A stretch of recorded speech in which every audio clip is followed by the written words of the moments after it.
break.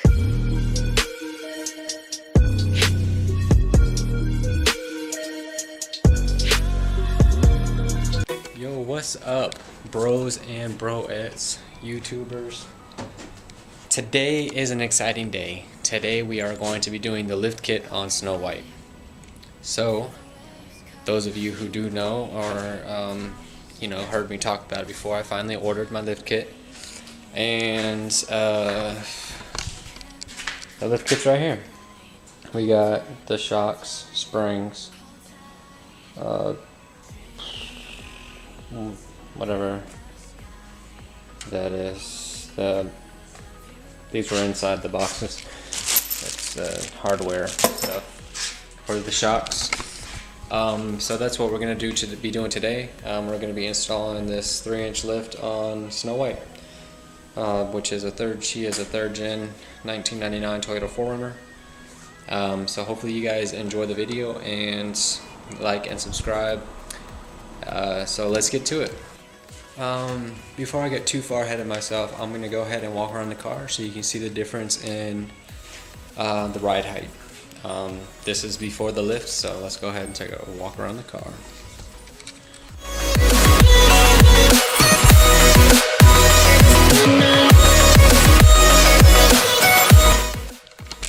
Alright, now that you've seen that, I'm also going to go ahead and take a measurement of the height from the center of hub to the edge of the fender flare.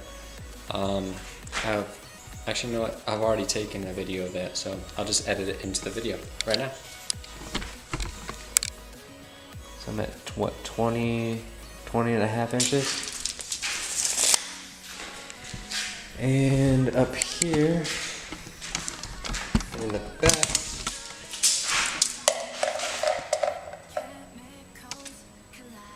I am only at 20 inches. So I'm a half an inch shorter in the back. Yo, what's up, guys? I got the truck jacked up. It's a little sketchy to be jacked up right now because I don't have something high enough to jack it up to get the lift on. So right now it's kind of like on blocks / jack stands. It's not the safest thing, so I would not definitely recommend doing it this way. But I know y'all probably gonna call me stupid or try and flame me, but that's all good. I have that jack stand on this what is it, a 4x6, and that jack stand on a block of 2x4s and 1x6s, stack of them. So, and the jack is obviously on a stack of 2x4s. I made sure to be very careful. I have the wheels chopped on the opposite side. So I am going to go ahead and I guess jack this thing up. Well, let's jack this thing up. Go ahead and take the wheels off. Once I got the wheels off, once I got the wheels off, then I'll start with the lift.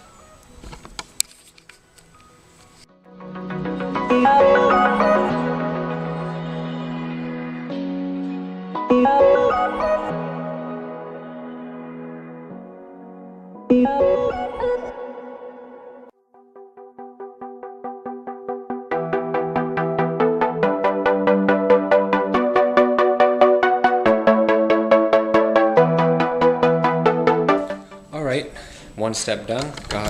Went ahead and got the wheels off. The wheels are off now. I'm going to go ahead and start taking the front suspension off.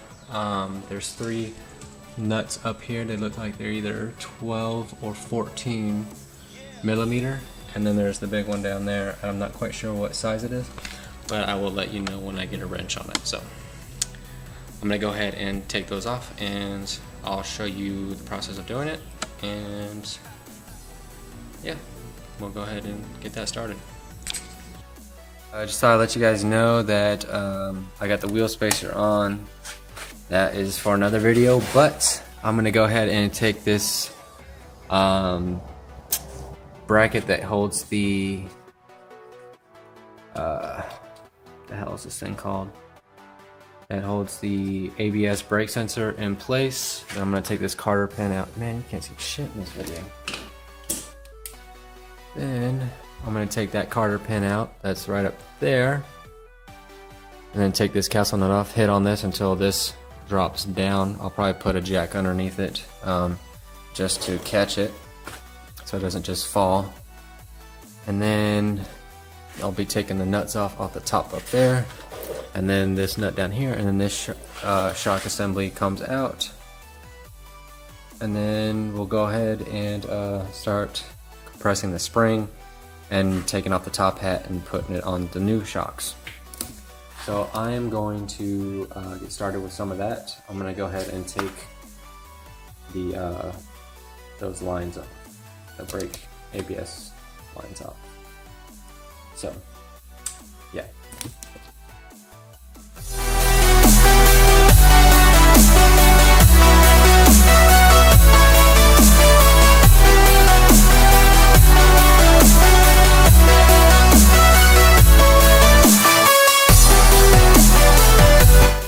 Okay, now to get this arm to break free.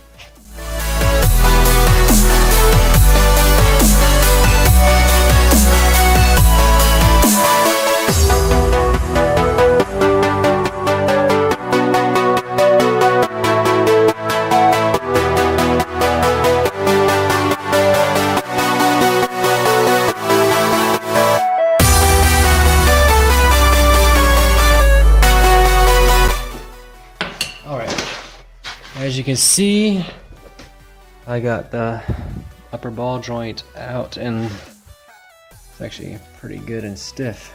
It's a good upper ball joint. Alright, so now I'm going to loosen up the top hat nuts that secure the top of the shock to the shock, and then I'll go ahead and knock out that bottom one.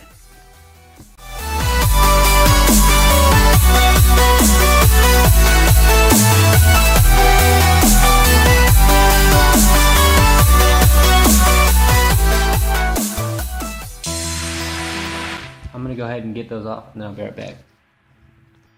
Got the top hat nuts up here loosened. Obviously you can't see what I'm showing you because it's dark as hell in there. But I got them loosened. There's 3 of them, 3 14s, and then there's this one down here. It's a 19. I'm gonna go ahead and get that one, and we'll be able to take out the strut. I can see through your disguise. Lay it down, hope for something better. Looking at the clouds, the cipher in the weather. You can't keep this up. The lies are just too much. Kick back, start another fire. Looking at the clouds, making shapes that you admire. And you can't stop it now, 'cause you don't know how.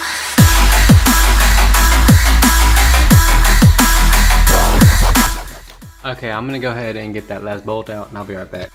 I just got it out finally. I ended up having to loosen up this sway bar end link, and taking it out, you know, the rest of the way, so that this little control arm can drop enough to relieve tension from the bolt. I'm gonna go ahead and compress this spring and go ahead and take the top hat off so I can take the spring out and put it on the new shock. So that's what I'm going to go ahead and do. I got the new one assembled and installed. The Bilstein Tacoma 558 with the stock spring. Now I'm going to go ahead and tighten up the top hat bolts and the bolt at the bottom. The top hat bolts are 14s. And this is a 19 if I'm not mistaken. So, and now I'm going to go ahead and tighten those up, and then get this ball joint back up in this upper control arm, and then tighten up the brake cable, the brake line back up to this arm, and then reconnect the sway bar end link, and then we should be good to put the wheel back on. So that's what I'm gonna go ahead and do. Alright guys, I had to take a break.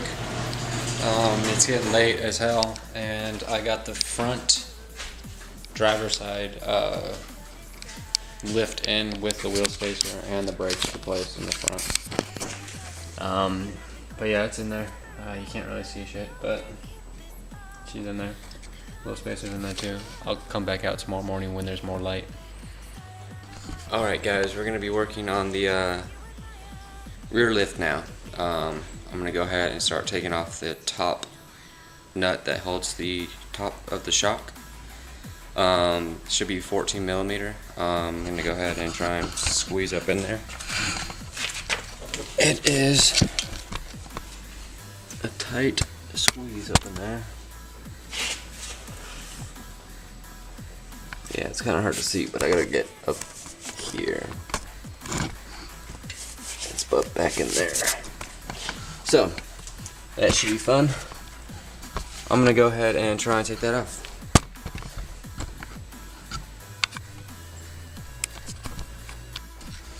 Alright, so I managed to get the shock undone. It was a pain in the ass, but what I ended up doing is kind of getting this on the socket on the nut up there and kind of wedging it so it kind of locks. Then what I did was I took channel locks, vice grips. And you see I kind of tore up the little cover, but I just kind of twisted it with the metal cover until it broke loose up top, and then I was able to turn this bottom piece by hand until it unthreaded the whole nut. So I'm gonna go ahead and take the bottom nut off, the bottom bolt out to take the shock out. That was a 14 up top, and down below is going to be a, what is that? And the bottom one is a 17. So I'm gonna go ahead and finish taking that shock out.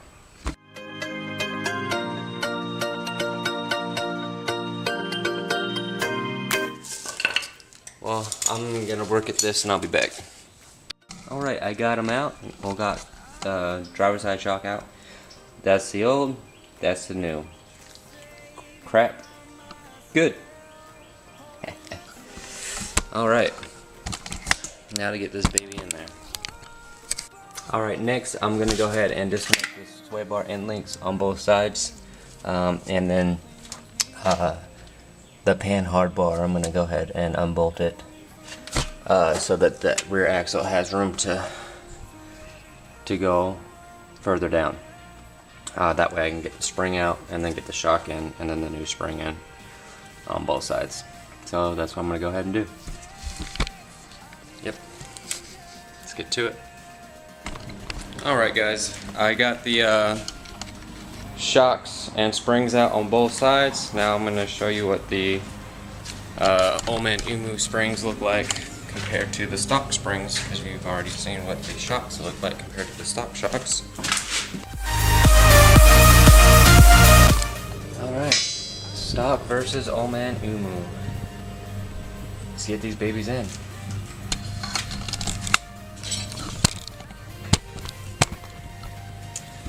Put the bump stop back in.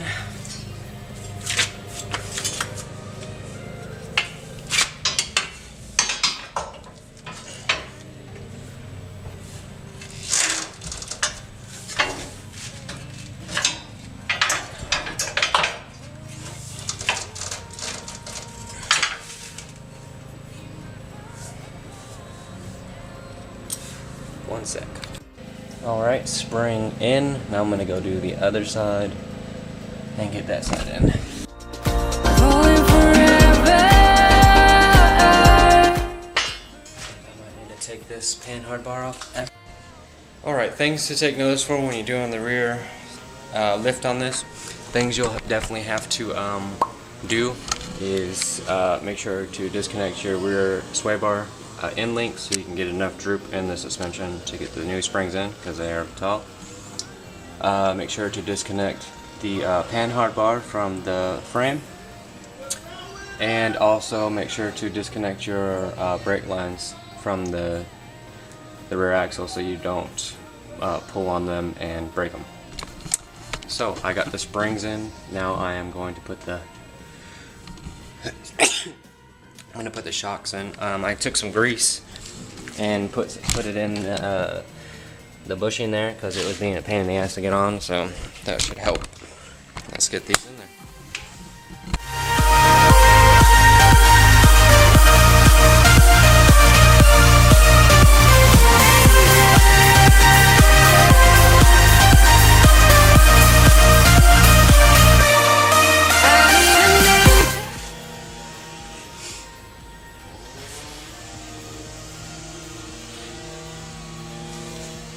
I'm gonna get this in there and then I'll be back.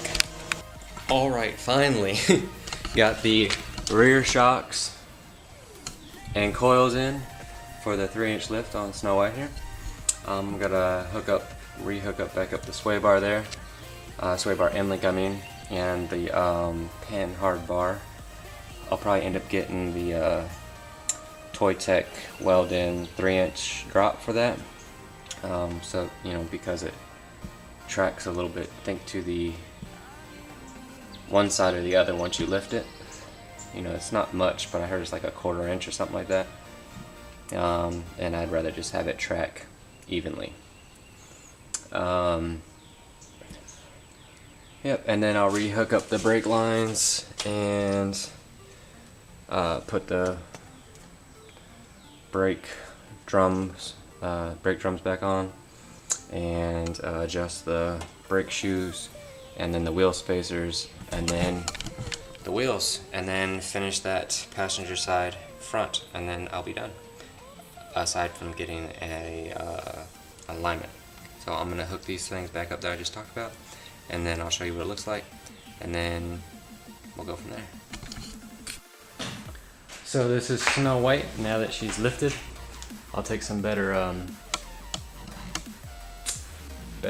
pictures, but I'm definitely gonna have to get an alignment tomorrow, because I can definitely tell that there's positive camber going on. Hopefully they'll be able to get it dialed in, because I know that these 3rd gen 4Runners, once you lift them, unless you get some aftermarket, I think, upper control arms, then it can be harder to dial in the caster, mainly the caster. But the rear looks good. I'm gonna get some extended studs for the some longer studs for the front, because they're a little short and they probably thread about half the lug nut that for the spacers. The wheels, you know, mount to the spacers just fine. It's just the spacers to the hub studs, and then so I torqued them down to 83 foot-pounds. That's what I was reading on the forums. That was supposed to be, as recommended by Spider Treks for their spacers. So I torqued them all down to 83 foot-pounds. Started at 40, went to 65, up to 85, because I didn't want to torque just one to 83 foot-pounds and then have all that tension on just one and then break the spacers. So lift is finally done. Took me several hours, mainly because I'm filming too. So this is the lift without it before it has settled, so I'm going to take some measurements real quick. So before, in the front was 20.5 inches and the back was 20 inches from center of hub to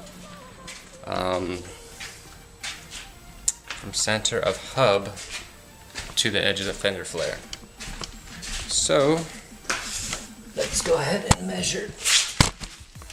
It's supposed to be a 2.5 inch lift in the front and an inch and 3 inches in the back.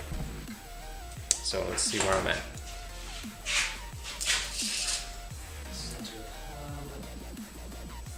Okay, so I went from 21.5 to 23 inches in front. So they up 2.5 inches. Of course, it hasn't settled yet, so. And the back, let's see where I'm at. It was at 20 inches, so a half inch lower. Now I'm at 23 and 3/4. It's almost 24 inches. So 23 in the front and almost 24 in the back.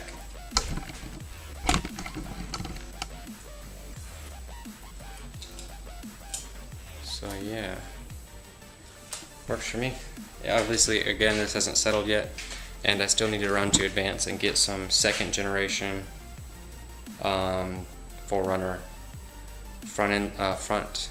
second generation rear end links for my front end links, because right now my sway bar isn't hooked up because I moved those end links to the rear. Yeah, they were actually an inch longer. The OEM ones for this are an inch longer in the front than they are the rear, so I moved the fronts to the rear, and the ones that are on the second generation are an inch longer in their rear than our front, so I'm putting those on here. So those were like 3.5 inches from the center to the edge of where the top spacer sat, where the top ring thing sat, and then these were 4.5 to that, so an inch taller. That's it for now, guys. I hope you guys stuck to the video and saw at the end of this I'll show a walk around real quick of the lift, and I'll also put a before picture and an after picture in the same spot that had taken a good picture of my car when I lived at the apartment. So I'll drive back over there once I get the alignment and everything, and I'll park in the same spot and take a picture so you guys can see a side-by-side comparison. So that's it for now, guys. I hope you learned something or enjoyed the video or whatever. I don't care at this point. If you haven't subscribed yet, make sure to hit that subscribe button, and if you liked the video, make sure to hit that like button. Until next, guys. Man, can't talk today. Until next time, guys. Peace out and never look back.